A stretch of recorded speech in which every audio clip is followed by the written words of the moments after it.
Vamos a prepararnos para reflexionar. Y yo les invitaría a que abran su Biblia en un libro que estamos estudiando. ¿Se acuerdan cuál es? Hechos capítulo 7. Abramos la Biblia en Hechos capítulo 7. Vamos a leer a partir del verso 32. Y si gusta, nos ponemos en pie un momentito. Usted puede seguirnos con su Biblia o en la pantalla o simplemente escuchar la palabra. Y voy a leer del verso 32 al verso 43. Yo soy el Dios de tus padres, el Dios de Abraham, el Dios de Isaac y el Dios de Jacob. Y Moisés, temblando, no se atrevía a mirar. Y le dijo el Señor: quita el calzado de tus pies, porque el lugar en que estás es tierra santa.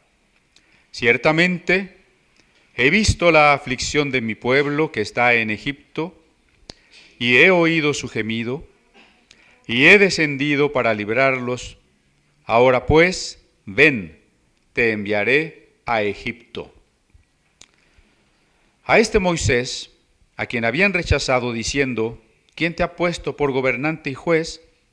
A este lo envió Dios como gobernante y libertador, por mano del ángel que se le apareció en la zarza.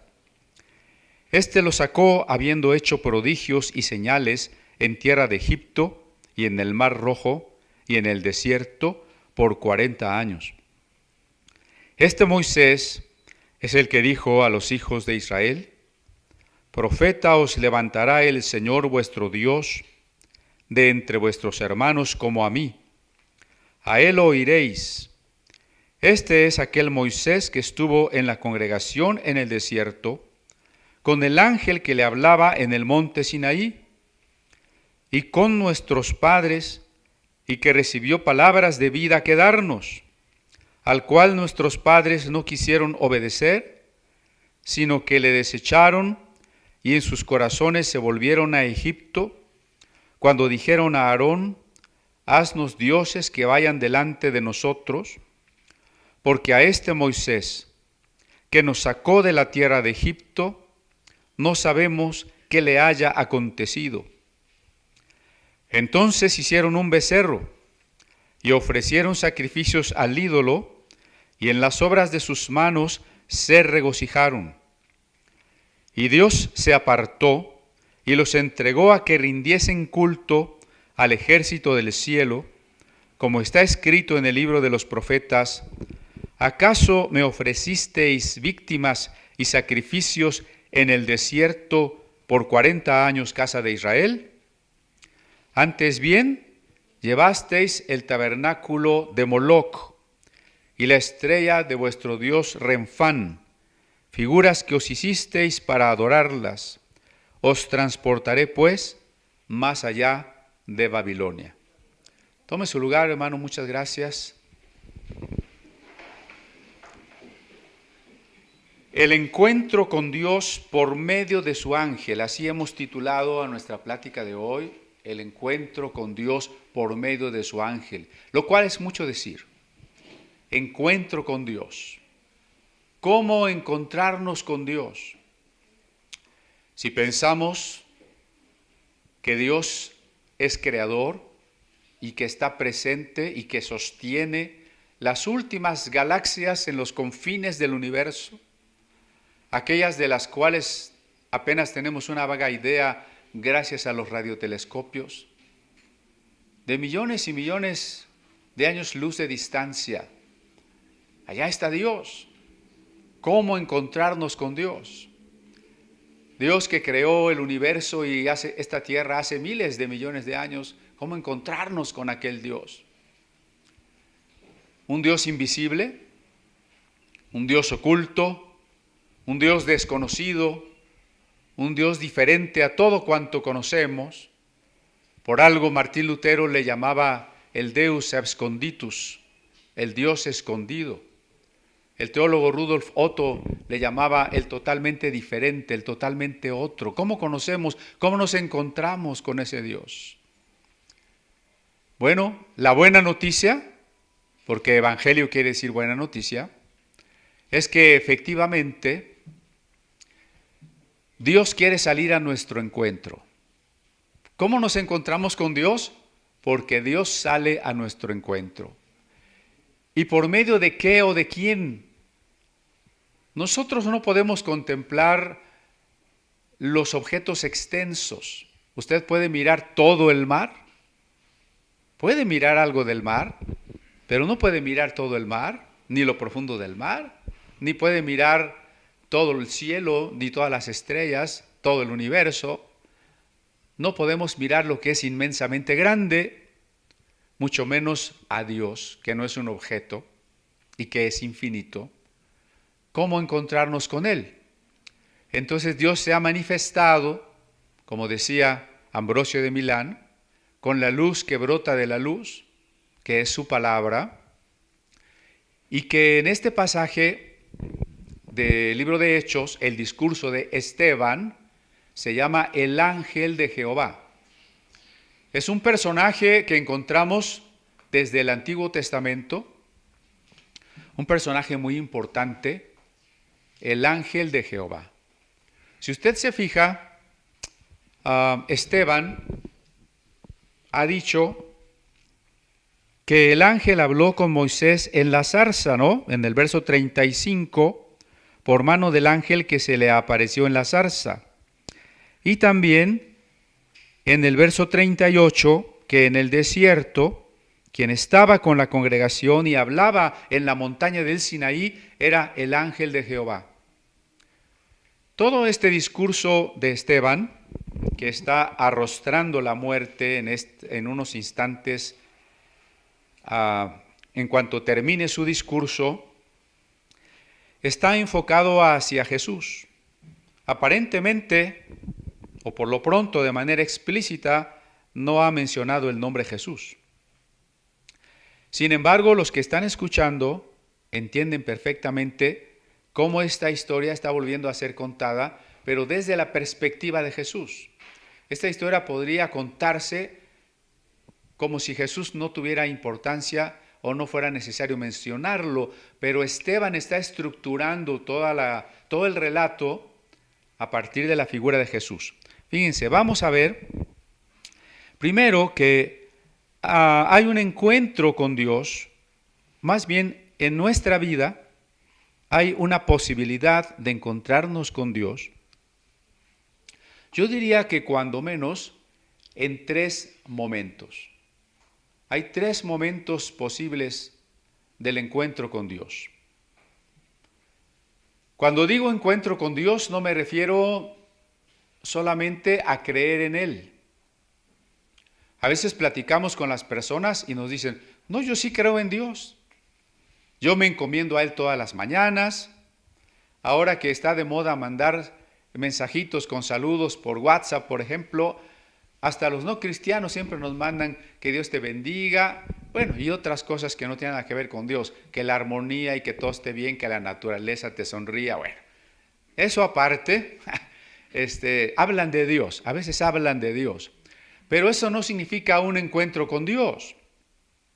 En los relatos del Evangelio encontramos a muchas personas que sabían de Dios porque pertenecían al pueblo de Israel y probablemente iban todos los sábados a la sinagoga y desde niños habían escuchado las historias bíblicas, sabían de Dios, sabían de Jehová, el Dios de Israel, sabían de Él, pero no habían tenido un encuentro con Dios. A este primer encuentro con Dios le vamos a llamar la conversión. Note usted que no es suficiente que esas personas pertenecieran al pueblo escogido, el pueblo de Israel. No es suficiente que esas personas hubiesen oído la lectura de las Escrituras y las historias de Moisés y de David y todas las que usted quiera. No es suficiente. No es suficiente que intentaran, algunos más y otros menos, cumplir los preceptos de la Torá, es decir, los mandatos de la ley de Dios. no es suficiente. Y vamos a hablar solo de 2 o 3 casos. Por ejemplo, Jesús entra a comer a la casa de un fariseo llamado Simón, que lo había invitado a comer. Y mientras está allí en la mesa, una mujer sin invitación, sin permiso, prácticamente empujando al portero, irrumpe en la casa y se arroja a los pies de Jesús. Y Simón, pudiendo sacarla y correrla, porque puede hacerlo, quiere esperar a ver qué hace Jesús, a ver si es un profeta, y se da cuenta que esa mujer es pecadora y entonces la rechaza para que Jesús no se contamine. Pero Jesús no la rechaza, ya sabemos. Lo que quiero decir es que esta mujer, siendo parte del pueblo judío, conociendo de la ley de Dios, no había tenido un encuentro con Dios.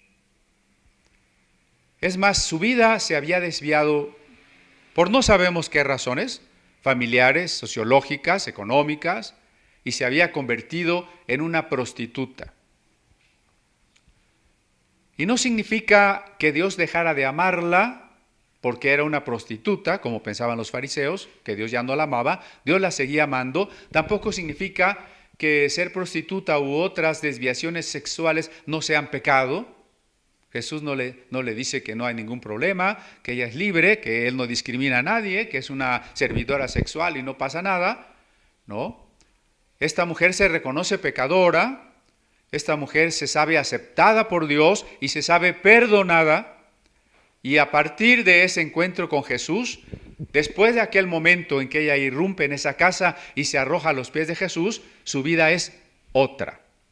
Su vida es transformada, su vida cambia. Eso se llama la conversión. El otro ejemplo es el de Zaqueo. Creo que a los niños les gusta mucho esa historia de un hombre chaparrito que quería ver a Jesús y que como no lo podía ver, se subió a un árbol y desde ahí vio pasar a Jesús. Y cuando Jesús lo vio ahí trepado en el árbol, ese hombre tan serio que quería dar la impresión de tener poder, puesto que era un cobrador de impuestos, trepado ahí en un árbol, Jesús voltea y le dice: Zaqueo, bájate de ahí que quiero comer en tu casa. Jesús se autoinvita a comer a la casa de Zaqueo, porque usted ya sabe que comer en este contexto es hacer amistad. Y entonces eso significa decirle a Zaqueo, quiero comer en tu casa, significa, Zaqueo, quiero ser tu amigo, quiero que todos vean que sí me junto contigo. Como dicen los niños, ¿no? Ya no te juntes con él, o sí, me junto contigo. Quiero que todos vean que me junto contigo. Y entonces Zaqueo es conmovido porque todo verdadero encuentro con Dios nos conmueve. ¿Se acuerda que Moisés, acabamos de leer, estaba temblando, temeroso y temblando? El encuentro con Dios no es que, si en las mañanas me persino, o en las mañanas me encomiendo a Dios, o encomiendo a Dios a mis hijos que ya se van a la escuela. Ese no es el encuentro con Dios. El encuentro con Dios tiene que conmoverme hasta las raíces, tiene que conmoverme hasta lo más profundo de mi ser. No bastaba que Zaqueo fuera judío, no bastaba que Zaqueo fuera famoso, importante, respaldado por el Imperio Romano, no importaba que Zaqueo conociera la ley de Moisés. Todo eso no es suficiente. Como hermanos jóvenes aquí presentes, no es suficiente que usted venga. No es suficiente que su papá lo traiga a fuerzas cada domingo. No es suficiente. No es suficiente que se sepa algunos versículos bíblicos, ni que más o menos se quiera portar bien. Eso no es suficiente. Que cante en el coro, no es suficiente. ¿Qué necesitamos? El encuentro con Dios, la conversión. ¿Sí? Decía un evangelista, claro, su ejemplo a lo mejor es muy simplista, pero es ilustrativo. Si dejamos una bicicleta 20 años en una cochera, no se va a hacer coche. Así decía él. Y es queriendo decir que no por ir a la iglesia nos hacemos cristianos. Ir a la iglesia no nos hace cristianos. Necesitamos un encuentro con Cristo, necesitamos la conversión. Entonces cuando Zaqueo efectivamente experimentó que Jesús salía a su encuentro, que Jesús iba a comer a su casa, que Jesús hacía amistad con él, entonces Zaqueo dijo: voy a cambiar en mi vida, voy a devolver lo que he robado. Y como dice la ley de Moisés, voy a devolver 4 veces más al que le robé algo. Y voy a darle a los pobres, y ya voy a dejar de ser un político corrupto. A veces me dicen que tal político o este otro es cristiano. Y yo me atrevo a asegurar, no es cristiano. Si fuera cristiano, si hubiera tenido el encuentro con Dios, sería como Zaqueo. Se vería su transformación. Alguien me decía que alguno de los líderes de nuestro país era cristiano y estas leyes anticristianas no iban a pasar porque él era cristiano. Eso es una ingenuidad y en todo caso una mentira. Solamente el que ha tenido un encuentro con Dios puede ser transformado, y esa transformación no se puede ocultar. No podemos decir que es cristiano alguien que sigue siendo igual que ha sido siempre. Ese no es un cristiano. Lo decía Santiago, ¿no? No es que seamos salvados por las obras, eso es clarísimo, pero Santiago dice: si no tienes obras, me estás demostrando que tampoco tienes fe. Y si no tienes fe, es que la gracia tampoco ha podido transformarte, y la prueba de que la gracia no te ha transformado es que sigue siendo exactamente igual. Entonces necesitamos este encuentro con Dios. Y por último, el tercer caso, Pablo. Pablo era el religioso más recto que nos podamos imaginar. Para empezar, él pertenecía al grupo fariseo y era un fariseo muy riguroso. La expresión fariseo de fariseos significa que era riguroso cumplidor de la ley y de las tradiciones que los fariseos postulaban. Los fariseos descendían de los Hasidim, judíos piadosos que habían apoyado la revolución macabea para librarse de la opresión griega cuando Antíoco IV había profanado el templo de Jerusalén, lo que el libro de Daniel llama la abominación desoladora. Los fariseos venían de ese grupo de Hasidim, y fariseos quiere decir los puros. Pablo o Saulo era un puro y llevaba el nombre del primer rey de Israel, Saúl.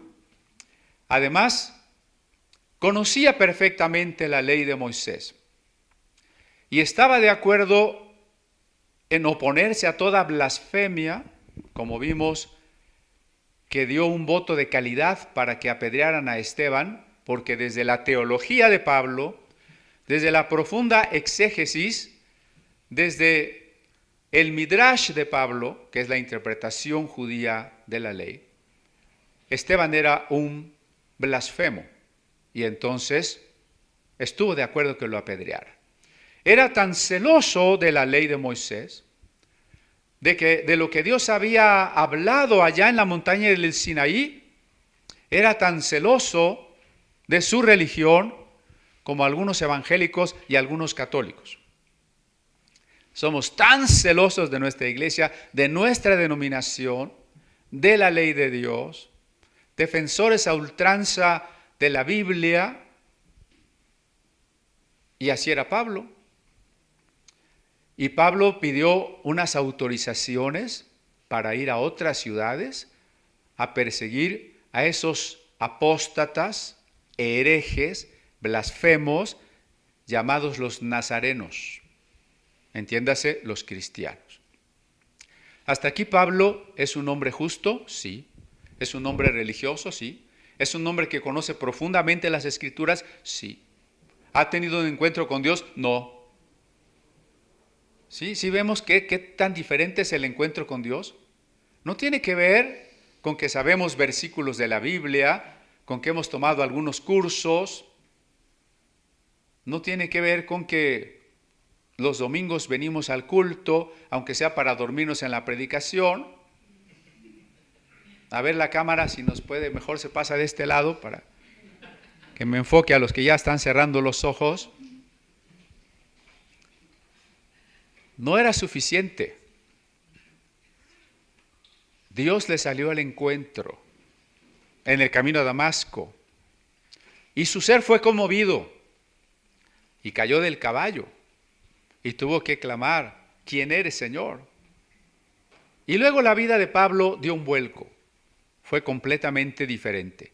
Entonces el primer encuentro con Dios tiene 3 puntos, ¿no? ¿Cómo era yo antes? ¿Cómo me encontré con Jesús? ¿Y cómo he sido transformado?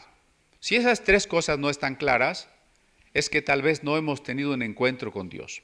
Y no lo digo para señalarlo a usted o para condenarlo, sino para que usted revise sinceramente su vida y diga: tal vez me falta tener un encuentro con Dios.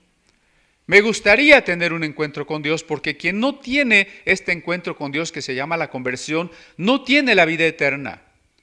Imagínese que usted está muy confiado en que cuando se muera, pues seguramente se va a ir al cielo porque usted no es tan mala persona.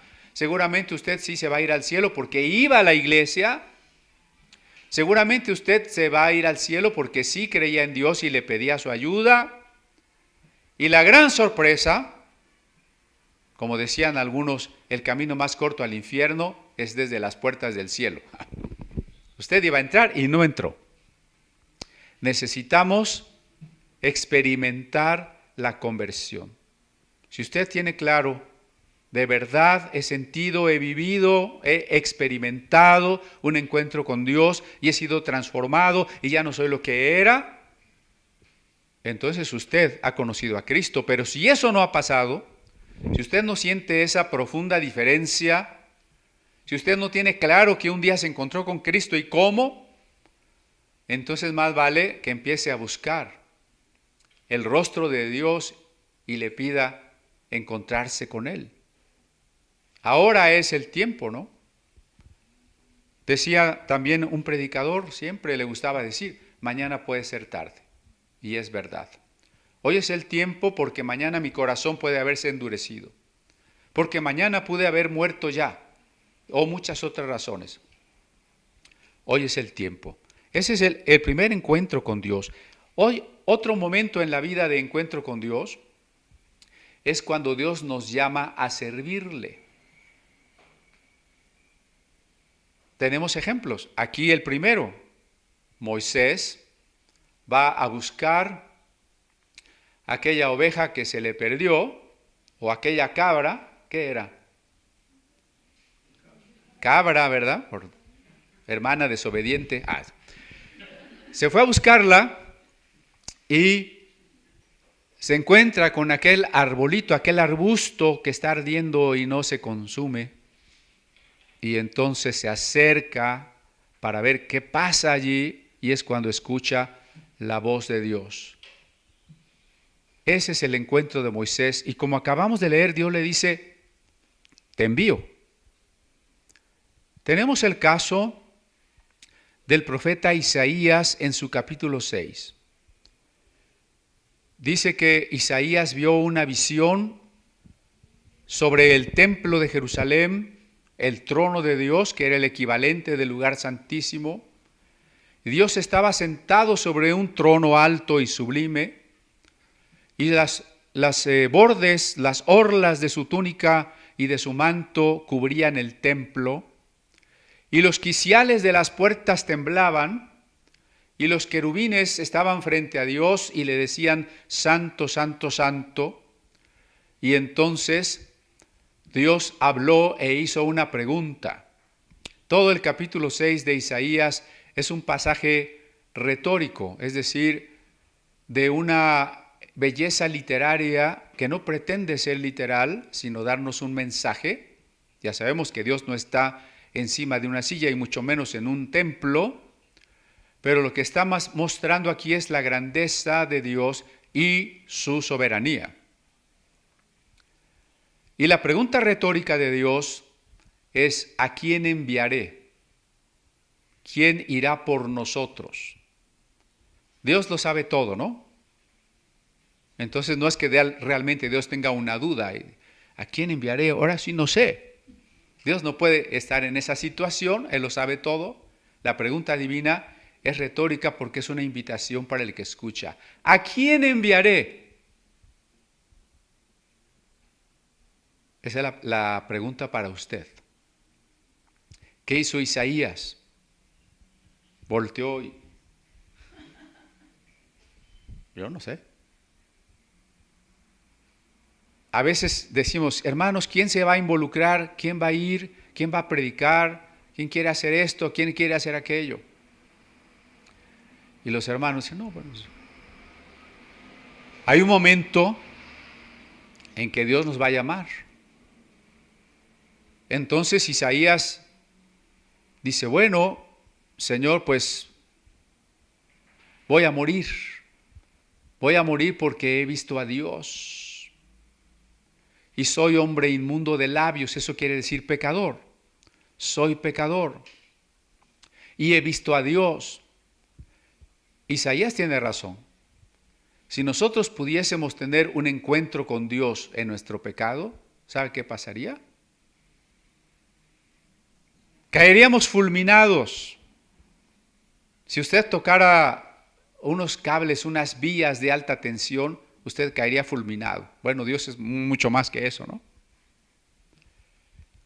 Pero ¿por qué Isaías no murió si estaba teniendo un encuentro con Dios y confiesa a Isaías, soy pecador? Porque en Juan capítulo 12, citando las palabras de Isaías, el evangelista Juan dice que Isaías dijo estas profecías cuando vio la gloria de Cristo. De acuerdo con Juan capítulo 12, Isaías, en la visión del capítulo 6 de Isaías, estaba viendo a Cristo. ¿No le parece maravilloso? ¿Quiere que veamos el pasaje? Porque se me queda viendo así medio raro. A ver, vamos a Juan capítulo 12. Y en el versículo 38 dice, para que se cumpliese la palabra del profeta Isaías que dijo, ¿quién ha creído a nuestro anuncio? Y luego en el 39, por esto no podían creer, porque también dijo Isaías, cegó los ojos de ellos y endureció su corazón, para que no vean con los ojos, ni entiendan con el corazón, y no se conviertan y yo los sane. Isaías dijo esto, verso 41, cuando vio su gloria y habló acerca de él. ¿Cuándo dijo Isaías que escucharían y no se convertirían y no serían sanados? ¿Cuándo dijo Isaías que verían pero no verían? Que oirían pero estarían sordos. ¿Cuándo lo dijo? ¿En dónde está registrado? En el capítulo 6 de Isaías, cuando Dios le habla en aquella visión del templo. Y de acuerdo con Juan 12:41, Isaías dijo eso cuando vio la gloria de Cristo. Juan 12 está diciendo que los judíos líderes del pueblo no creían en Jesús y de esa manera se estaba cumpliendo la profecía de Isaías de que no escucharían y no se convertirían. E Isaías dijo eso cuando vio la gloria de Cristo, en quien los líderes judíos no quieren creer. Entonces otra vez, el encuentro con Dios en nuestra conversión es un encuentro con Cristo, porque es Él el que murió en la cruz por nuestros pecados, el que resucitó para nuestra justificación. Cuando somos llamados al ministerio, es otra vez un encuentro con Cristo, porque Isaías tiene este encuentro con Cristo. Vamos a Isaías 6, para que vea de qué estamos hablando. Dice en el verso 1, en el año que murió el rey Usías, vi yo al Señor sentado sobre un trono alto y sublime, y sus faldas llenaban el templo. Por encima de él había serafines, cada uno tenía 6 alas, con 2 cubrían sus rostros, con 2 cubrían sus pies, y con 2 volaban. Y el uno al otro daba voces diciendo, Santo, Santo, Santo, Jehová de los ejércitos, toda la tierra está llena de tu gloria. Y los quiciales de las puertas se estremecieron con la voz del que clamaba, y la casa se llenó de humo. Entonces dije, ay de mí, que soy muerto, Porque siendo hombre inmundo de labios y habitando en medio de pueblo que tiene labios inmundos, han visto mis ojos al Rey Jehová de los ejércitos. Ese que está sentado en el trono es Jehová, el Rey Jehová de los ejércitos, y de acuerdo con el Evangelio de Juan, es la gloria de Cristo, porque al Padre nadie le ha visto jamás. El propio Evangelio de Juan en su capítulo 4 dice: Dios es espíritu, a Dios nadie le ha visto jamás. Nadie verá a Dios y vivirá, dice el Deuteronomio. ¿A quién está mirando Isaías? A Cristo. Y, sin embargo, él es inmundo de labios, y entonces un serafín toma un carbón encendido del altar del incienso y lo pone sobre la boca de Isaías para quitar su culpa, limpiar su pecado, y luego el Señor pregunta: ¿a quién enviaré? Y ahora Isaías dice: envíame a mí. Esta es la pregunta de Dios ahora para nosotros, ¿no? La pregunta que se le hace a Moisés, la pregunta que se le hace a Isaías. También el profeta Jeremías nos cuenta de esa experiencia de vocación o llamamiento. Dios lo mandó a Jeremías y le dijo: ve, habla, te oigan o no te oigan. Y entonces Jeremías dice: Señor, pero no me van a escuchar porque yo soy un niño. Tal vez tenía 14 años, 16 años, 17 años. No me van a escuchar. Y Dios le dice: ve y habla, te escuchen o te dejen de escuchar. Entonces, la gran pregunta de Dios es: ¿a quién enviaré? Nos quejamos de cómo está el mundo, ¿no? Si nos pusiéramos ahorita a platicar de la violencia, de la corrupción, de la inmoralidad, de las nuevas leyes, del narcotráfico, acabaríamos deprimidos. No quiere decir que no hablemos de eso, no quiere decir que no nos demos cuenta, pero más allá de esa situación, resonaría la pregunta de Dios: ¿a quién enviaré? Cuando usted hable de todas estas cosas terribles, acuérdese de la pregunta: ¿a quién enviaré? Es decir, voy a afrontar todo lo que está pasando solo diciendo: qué terrible, qué barbaridad, y volteándome para otro lado, cruzándome de brazos y diciendo: ni modo, a ver cuándo se arreglan las cosas. O me quedará claro que hay una pregunta: ¿a quién enviaré? Y le diré: Dios, envíame a mí, ¿no? Es un deseo de ir y de hacer la voluntad de Dios. Un profeta que se llamaba Eliseo recién había perdido a su maestro Elías, y entonces cuando se vio confrontado con el desafío de hacer la tarea que hacía su maestro Elías, entonces Eliseo exclamó y dijo: ¿dónde está el Dios de Elías? Pareciera que ahora la pregunta tiene que invertirse, ¿no? Cuando Dios pregunta: ¿a quién enviaré?, es como si estuviera preguntando: ¿dónde está Elías? ¿Dónde están los Elías de este tiempo a los que yo voy a enviar? Hay un momento en que Dios nos escoge y nos dice: tú me vas a servir. Y ese momento es otro momento del encuentro con Dios. Tal vez usted lo ha experimentado, tal vez no. Eso no es algo que se puede fabricar.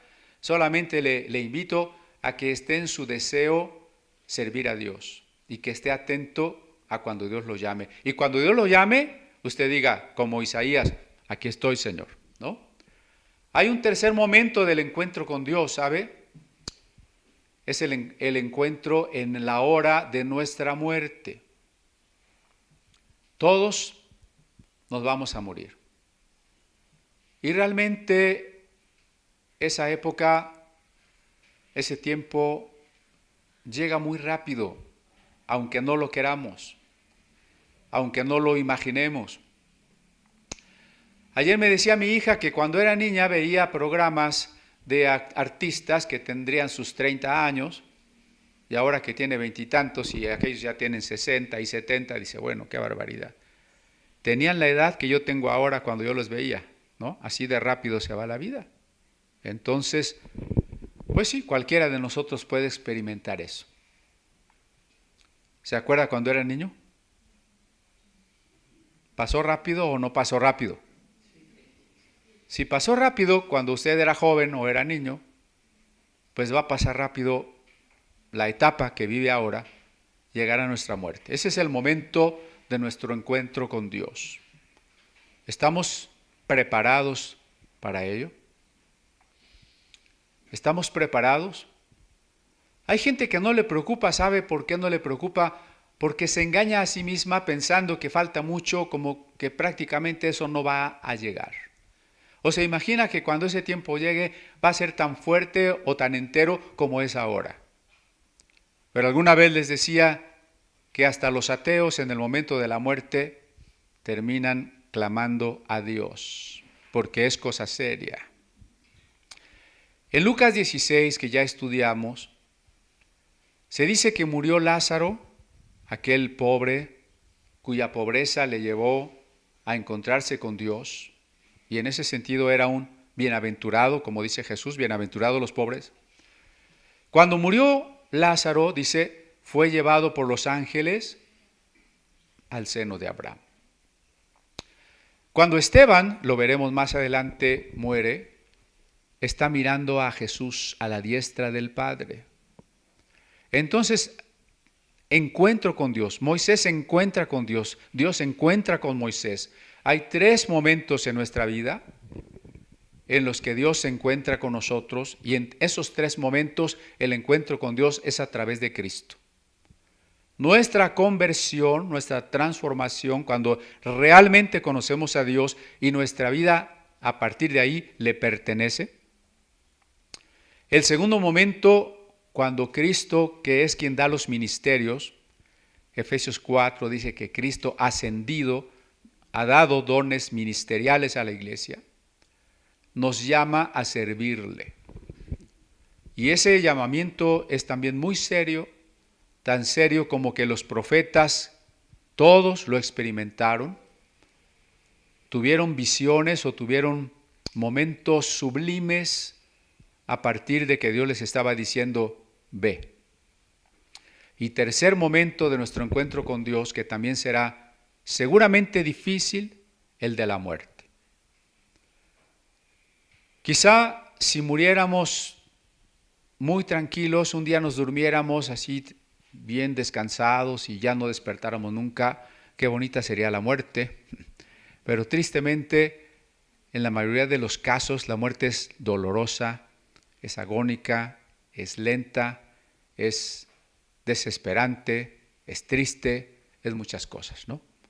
Entonces debemos de estar tomados de Cristo para saber de ese último encuentro que vamos a tener con Él. En el verso 33 que hemos leído, de Hechos 7,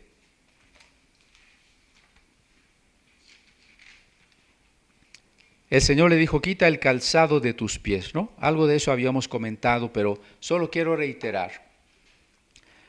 Los zapatos, de alguna manera, nos dan seguridad. Si usted saliera descalzo a la calle, ¿cómo se sentiría?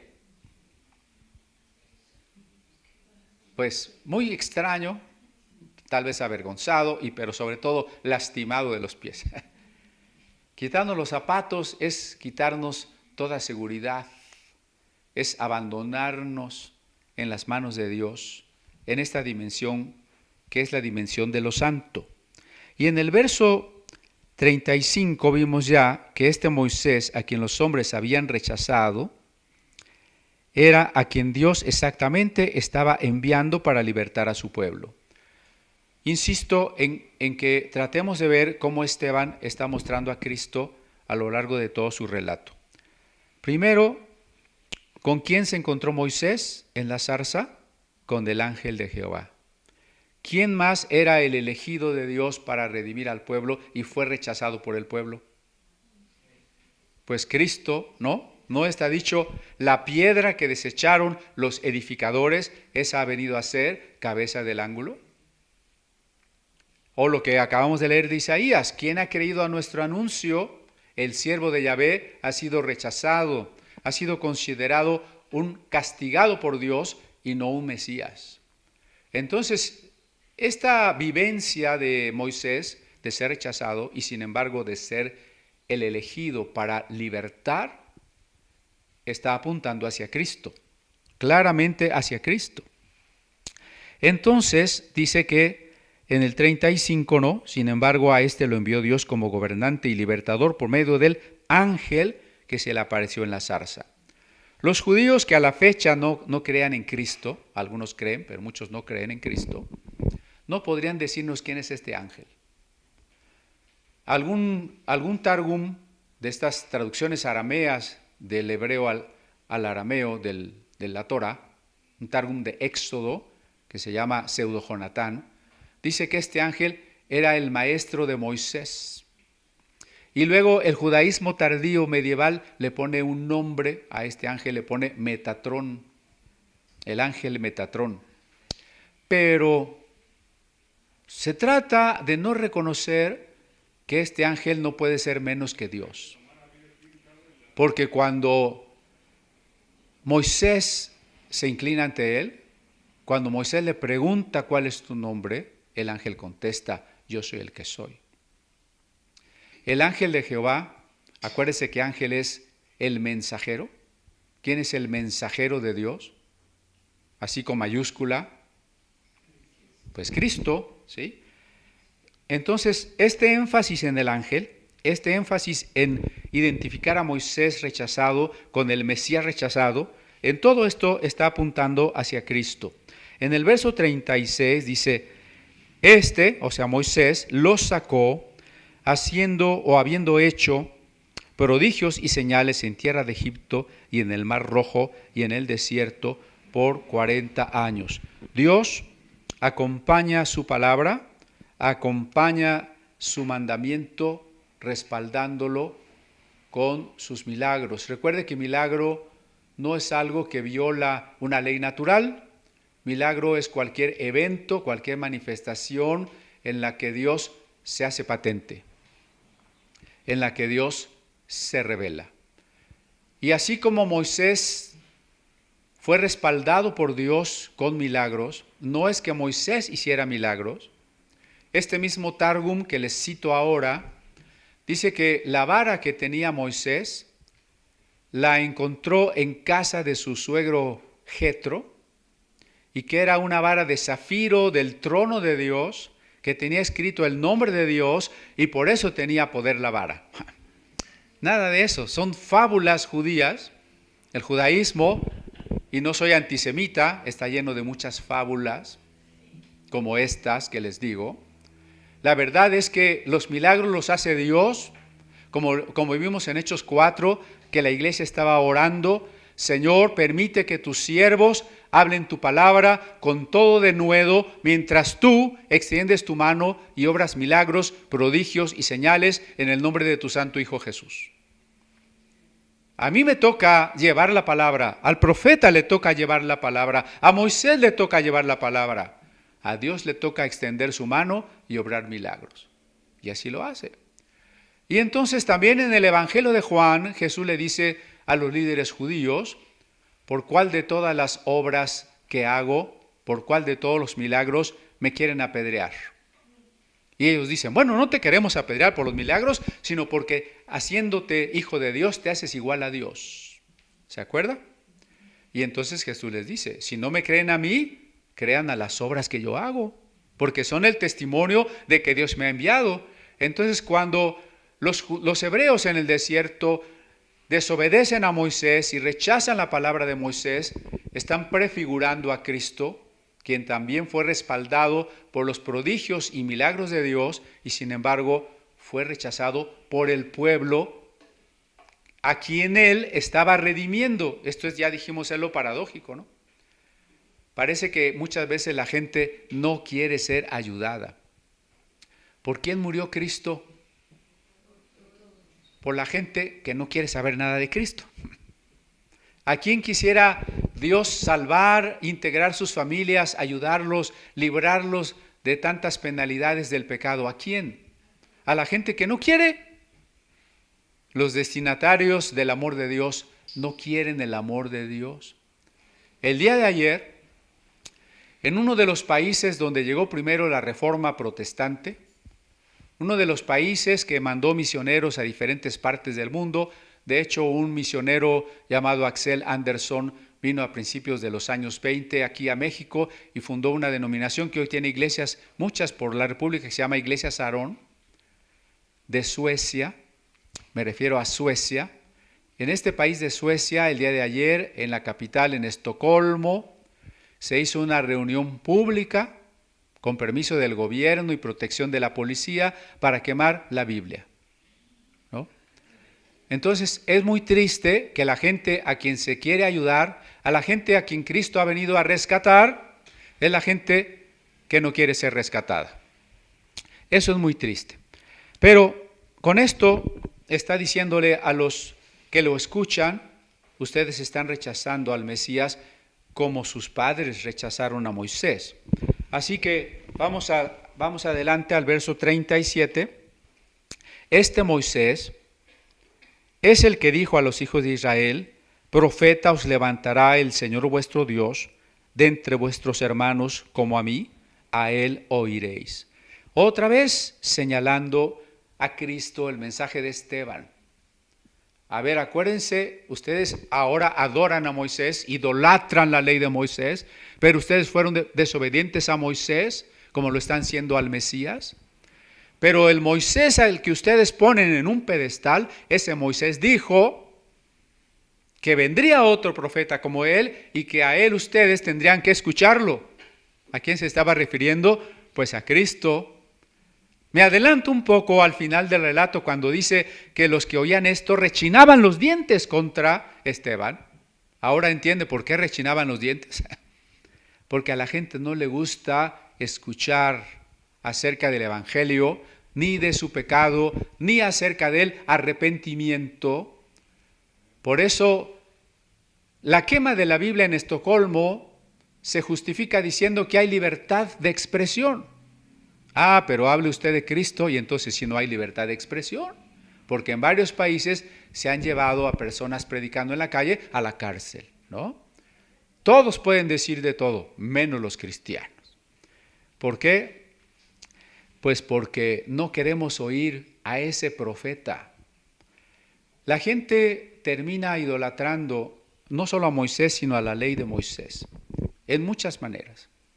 Pensando que la ley es lo más importante, que la ley está dictada por Dios palabra por palabra, que la ley tiene secretos. El judaísmo habla también de una Torá oral, es decir, no todo lo que está en la ley es lo que usted lee, también lo que los sacerdotes se han transmitido de boca en boca por generaciones, y eso ha quedado escrito solo para iniciados en un libro secreto, cabalista, que se llama el Zohar, y así. Se idolatra la ley. Esta corriente afirma que la ley era eterna, no empezó a escribirse con Moisés y los hebreos, era eterna. Y Dios creó el mundo con las palabras de la ley. Imagínense, es más, Dios creó el mundo para la ley. Eso es idolatrar la ley. Y olvidamos esto tan sencillo. Moisés está diciendo: escuchad al profeta que va a venir. Vamos a Deuteronomio 18.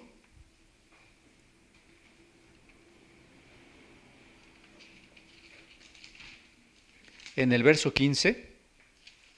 Profeta de en medio de ti y de tus hermanos como yo, te levantará Jehová tu Dios, a él oiréis. Conforme a todo lo que pediste a Jehová tu Dios en Horeb, el día de la asamblea, diciendo: no vuelva yo a oír la voz de Jehová mi Dios, ni vea yo más este gran fuego, para que no muera. Y Jehová me dijo: han hablado bien en lo que han dicho. Profeta les levantaré de en medio de sus hermanos como tú, y pondré mis palabras en su boca, y él les hablará todo lo que yo te mandare. Todo lo que yo le mandare a ese profeta. Mas a cualquiera que no oyere mis palabras que él hablare, en mi nombre, yo le pediré cuentas. De acuerdo con Esteban, esta profecía se refiere a un profeta mayor que Moisés, porque es un profeta último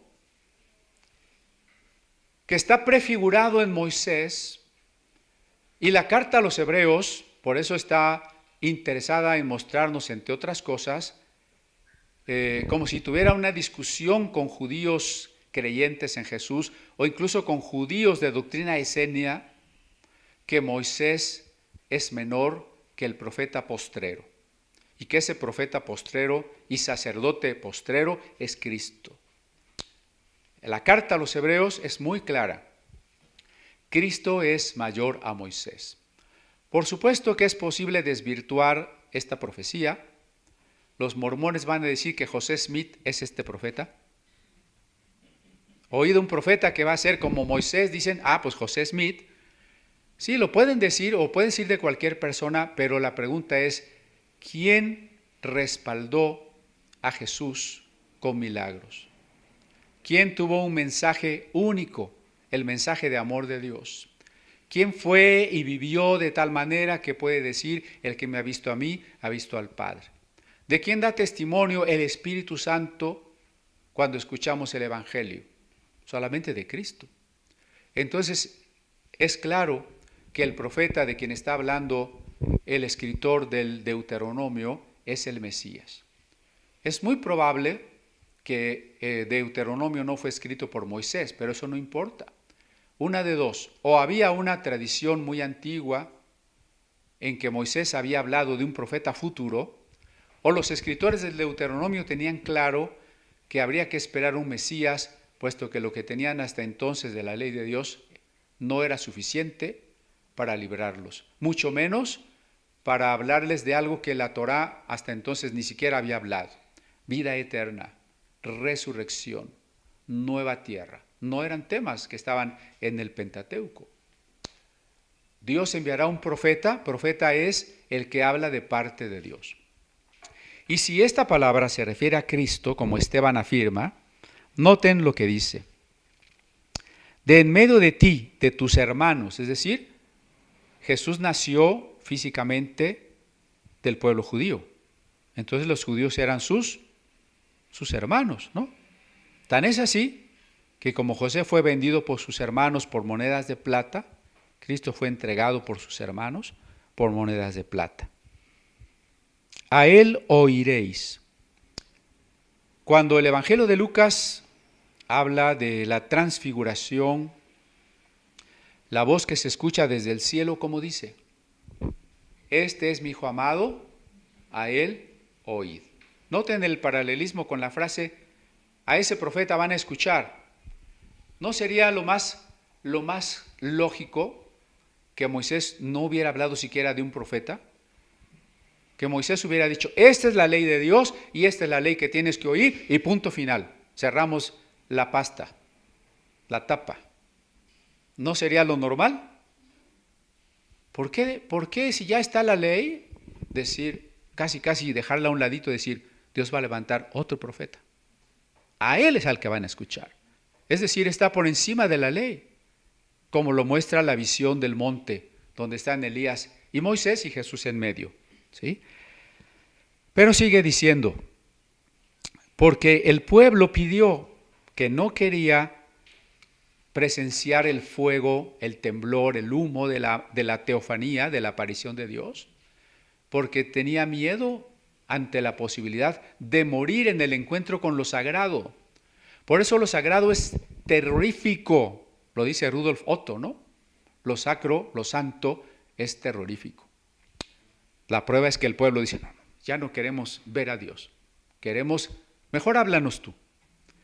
Y dice aquí el pasaje, y tenían razón, porque si la humanidad se quisiera encontrar con Dios por sí misma, sería fulminada. En cambio, por el mediador que es Cristo, Dios no nos destruye, nos invita a reconciliarnos con Él. La gente que cree que es posible acercarse a Dios, pero haciendo de lado a Cristo, no está reconociendo con qué méritos ontológicos y morales nos acercaríamos a Dios. Ontológicos porque yo soy un granito de finitud. ¿Cómo acercarme al inconmensurable? Morales o éticos porque yo soy pecador. ¿Con qué cara voy a decir, Dios, yo te quiero ver, quiero que me contestes, ¿no? Y más en este tipo de doctrinas de exigirle a Dios, de reclamarle a Dios, de apropiarse de promesas, de andar decretando. No nos damos cuenta que necesitamos a este mediador y que, pero sin embargo, más bien, dice, profeta les levantaré, pondré mis palabras en su boca. Y más todavía, cualquiera que no oyere mis palabras que él hablar en mi nombre, yo le pediré cuentas. Por eso decía otra vez el Evangelio de Juan, el que me rechaza, yo no le juzgaré, sino la palabra que he hablado, le juzgará. Porque aquí está la advertencia, el que no escucha al profeta que yo he enviado. Y es que los profetas jamás se señalaron a sí mismos. Isaías no dijo, yo soy Isaías, yo soy Jeremías, yo soy Elías. Los profetas jamás se señalaron, los profetas siempre dijeron, esta es palabra de Jehová. Nosotros no tenemos que engrandecernos a nosotros mismos, ni siquiera poner nuestro nombre ahí en los carteles, ¿no? Nosotros tenemos que decir, esta es la palabra de Jehová. Yo solamente soy un mandadero. A mí me mandaron a decirte esto, punto. Eso es un profeta, un mandadero, ¿no? Me mandaron a decirte esto. Claro, hay otro pasaje en Deuteronomio 34 donde pareciera otra escuela teológica decir, no, bueno, ya no va a venir ningún profeta. Ya nadie se levantó tan grande como Moisés. Pero este pasaje del capítulo 18 es muy importante. Bueno, en el versículo 38 de Hechos 7, ¿todavía están conmigo? Luego digo, ahora sí nada más voy a predicar 10 minutos para que... Pero luego, ¿qué hacemos, hermano? Los domingos se van y no avanzamos. El 38, este es aquel Moisés que estuvo en la congregación en el desierto con el ángel que le hablaba en el monte Sinaí. Si usted tiene dudas otra vez, ¿quién habló con Moisés allá en la aparición de Éxodo 3? Aquí dice, el ángel que le hablaba en el Sinaí. Y también como Moisés subió varias veces al Sinaí, en una ocasión estuvo 40 días, ¿se acuerda? Y entonces en aquellos 40 días en que recibió la ley y que se le mostró el modelo del templo y todo eso que tenemos que estudiar con detalle, no solo en cuanto a sus medidas y características físicas, sino sobre todo en cuanto a lo que significa, porque cuando dice que construye el tabernáculo conforme a lo que estaba en el cielo, acuérdese que no es que en el cielo hay otro tabernáculo con columnas y cortinas. ¿Para qué? Si un tabernáculo es una tienda para viajar, ¿a dónde vamos a viajar en el cielo? ¿O los ángeles andan viajando allá atrás de Dios por diferentes confines del universo? No, lo que significa no es que haya en el cielo metales y cortinas y otras cosas, y animales que sacrificar, sino que decir que hay un tabernáculo celestial significa que todo el diseño del tabernáculo material representa los principios eternos de salvación. Ese es el tabernáculo celestial, los principios eternos de salvación, el plan de Dios de salvación, ¿verdad? Eso es lo que quiere decir. Todo eso se le mostró a Moisés en la montaña, cuando se tardó 40 días y el pueblo estaba desesperado. ¿Y quién le estaba platicando con Moisés ahí en la montaña?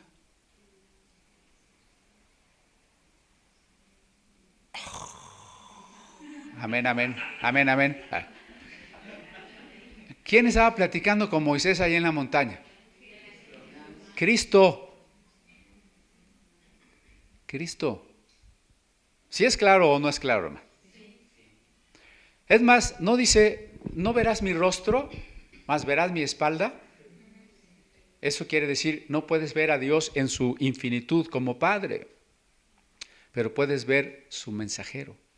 Por eso otros pasajes dice, Deuteronomio 34, no hay otro que haya hablado con Dios cara a cara. Por fin habló con Dios cara a cara o no habló con Dios cara a cara. Pues con Dios en su dimensión absoluta, infinita y eterna, no hay una cara con la que hablar, pero sí con el ángel de Jehová, que es Cristo, quien le estaba diciendo toda esta revelación en la montaña, Y mientras aquel que estaba en la montaña estaba en la experiencia de lo sublime, el pueblo abajo estaba cansado. Este es el problema, hermano, y hoy usted tiene que pensar, si quiere estar en la cumbre del Sinaí o en las faldas del Sinaí.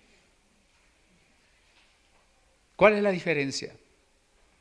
En la cumbre del Sinaí estamos en comunión con Cristo, cara a cara, en la experiencia de lo sublime. En las faldas del Sinaí, sí, el pastor, el apóstol, el legislador, ese está ahí arriba, el que predique, el que estudie la Biblia, yo aquí tranquilo, ¿no? Mi vida cotidiana. Y luego cuando Moisés se tardó, dije, no, pues ese Moisés ya nos abandonó aquí. Se me hace que él ya se regresó a Egipto, o ya se fue a un país donde todo está tranquilo, ya nos abandonó aquí en este desierto, o ya se murió por allá en la montaña, ese Dios tan terrible ya lo mató y ya no va a regresar. ¿Se acuerdan? ¿Sí saben esas historias? Al cual nuestros padres, el 39, al cual, es decir, a Moisés, nuestros padres no quisieron obedecer. Al ángel de Jehová tampoco quisieron obedecer, porque si no obedecen a Moisés, que tiene la voz del ángel, pues no obedecen al ángel, ¿no? No quisieron obedecer al ángel, sino que desecharon en sus corazones se volvieron a Egipto. Geográficamente, sus cuerpos, sus piececitos, no se volvieron a Egipto, pero sus corazones sí se volvieron a Egipto. Entonces la gran pregunta es, si el mundo ya salió de nuestros corazones. Yo recuerdo que en las iglesias evangélicas, cuando se habla del mundo, en muchas pues, el concepto mundo se reduce. ¿Qué es el mundo? Que te vayas a una fiesta, tomar y bailar. Ese es el mundo, ¿no? Platicaba yo con Alan en la semana, le digo, no es que mundo es precisamente esto que nos entristece y nos aflige tanto. La corrupción, la maldad, el absurdo. No es absurdo que los periodistas y críticos de cine están protestando por una película que denuncia las redes de prostitución de niños. ¿Qué no se supone que todos tendríamos que estar en contra de eso? O sea, el absurdo en donde quiera que lo vean. El absurdo de decir, estás obligado a que si este hombre se cree mujer, tú tienes que aceptar que es una mujer. Todo es absurdo. ¿Sabe por qué? El pecado es absurdo. Y todo este mundo es absurdo. Bueno, el mundo es toda esta inmoralidad, este relativismo, este hacer las cosas mal, esta violencia sin control. Eso es el mundo. Y en muchos cristianos, en muchas personas que van a la iglesia, el mundo no ha salido de su corazón. ¿Cuál es la prueba? No hay iglesias que se están dividiendo porque apoyan a todas estas mentiras absurdas. Entonces, en todos esos pastores y congregaciones, el mundo estaba todavía en su corazón. El creyente que no está experimentando de manera profunda a Cristo y que todavía le atrae mucho de lo que no es verdaderamente importante. Y no es que tenga algo de malo. Usted me puede decir, bueno, ¿qué tiene de malo hacer esto, aquello, divertirse así o asado? No estamos hablando de solamente si tiene algo de bueno o de malo. Eso sería ponernos en el nivel de los fariseos. Lo que estamos diciendo es, ¿de qué tenemos hambre? ¿Qué tiene la prioridad en nuestro corazón? ¿De qué tenemos una sed intensa? ¿Qué es lo que nos preocupa? ¿En qué quisiéramos invertir nuestra vida? O como dice Paul Tillich, ¿cuál es nuestra preocupación última, más alta, más importante? ¿Cuál es? El pueblo tenía a Egipto en su corazón, aunque físicamente había salido de Egipto. Esto habla de la mundanidad que hay en la iglesia. Desde lo más aparentemente más inocuo, ¿no? Y nuestros niños sufren cuando como padres les permitimos empaparse del mundo a través de sus celulares, de sus tablets, de sus computadoras, en donde todas las caricaturas, redes sociales, tonterías que están por todo el mundo, videos, los están alimentando todos los días, ¿no? Desde ahí, todavía Egipto está en nuestros corazones y en los de nuestros hijos. Hermanos, papás, no quiero ofenderlos, pero cuando ustedes tienen problemas con sus hijos y cuando preguntan cómo resolver esos problemas con sus hijos, la verdad es que muchos de esos problemas se los hemos transmitido nosotros por la manera en que vivimos el Evangelio, tan tibia, tan más o menos, tan sin que nuestros hijos nos vean tan involucrados, y tampoco hemos cumplido en hablarles, como dice Deuteronomio 6, cada vez, en toda circunstancia, acerca de Dios. Pues claro que hay un momento en que las cosas salen mal, ¿no? Y quisiéramos que por varita mágica, por oración del pastor o por consejo, ya todo se arreglara. No es fácil. Entonces, cuando dijeron a Aarón, haznos dioses que vayan delante de nosotros, porque a este Moisés que nos sacó de la tierra de Egipto no sabemos qué le haya acontecido. Le dijeron al sumo sacerdote, haznos dioses. No tenían claro el monoteísmo. La verdad es que, y eso es históricamente cierto, la congregación que peregrinaba en el desierto no tenía claro una teología monoteísta. Ni tampoco acababa de comprender que Dios no puede ser representado por ninguna imagen. Haznos dioses implicaba que hay varios dioses, implicaba que son dioses que tenemos que mirar o que se tienen que manifestar de alguna manera. En el fondo, para los que han estudiado más estos temas en la lectura del año, aquí hay una discusión entre la teología de los levitas, descendientes de Moisés, y los Cohen o sacerdotes descendientes de Aarón. Aquí se muestra por qué los levitas fueron la tribu escogida y cuál fue la falla de Aarón como sumo sacerdote. Entonces Aarón hizo un becerro de oro. Le ofrecieron sacrificios al ídolo y en las obras de sus manos se regocijaron. Estudiando un poco más el pasaje, nos sorprende que Aarón fabrica el becerro con anillos y joyas que el pueblo ofrendó. Y entonces Aarón les dice, este es Jehová que te sacó de Egipto, ¿no? Es curioso. No hay un monoteísmo claro, hay influencia egipcia del dios Apis, que era un toro, hay influencia cananea del dios Baal, que era un carnero, dios de la fertilidad y de la vida y de la lluvia. Y entonces ellos quieren un Dios así, que tampoco es que el becerro sea Dios. Ese becerro era el asiento de la divinidad, era el trono de Dios. Es un poco complejo porque más adelante el reino del sur mirará el trono de Dios en un arca entre los querubines y el reino del norte mirará el trono de Dios en dos becerros que están a la entrada del reino del norte. No es que están diciendo, este becerro es Dios. Están diciendo, en este becerro está Dios, se manifiesta Dios. Es el trono de Jehová que nos sacó de la tierra de Egipto. Pero de cualquier manera, se están haciendo una imagen que deberían haber entendido, no estaba permitida, puesto que el Dios que les hablaba desde la montaña no les había mostrado ninguna imagen. Se regocijaron en la obra de sus manos. Esta es una frase que implica burla.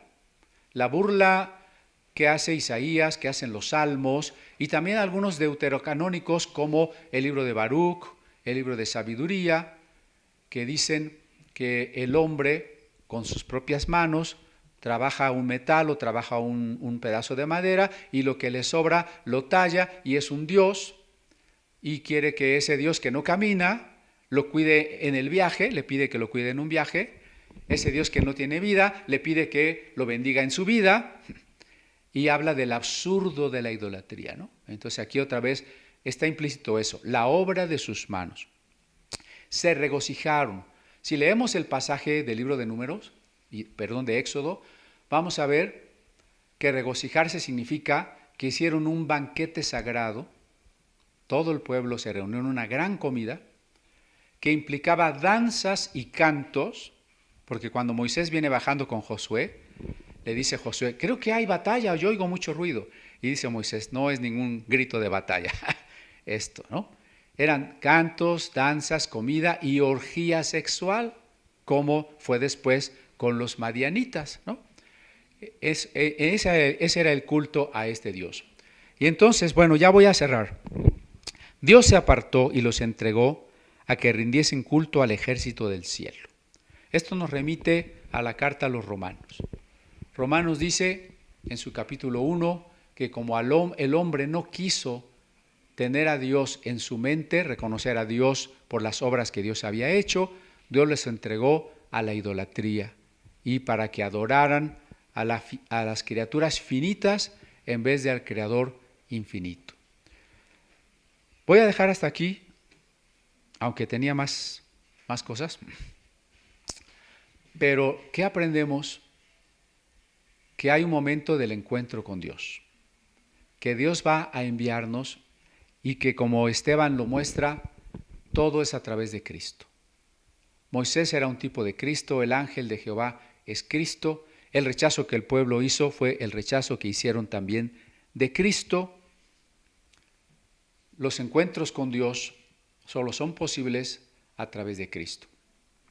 Tenemos que irnos meditando en cuál de los encuentros con Dios estamos. En el de la conversión, en el llamado o en el de tener que partir de este mundo en breve, ¿no? Y prepararnos para ello.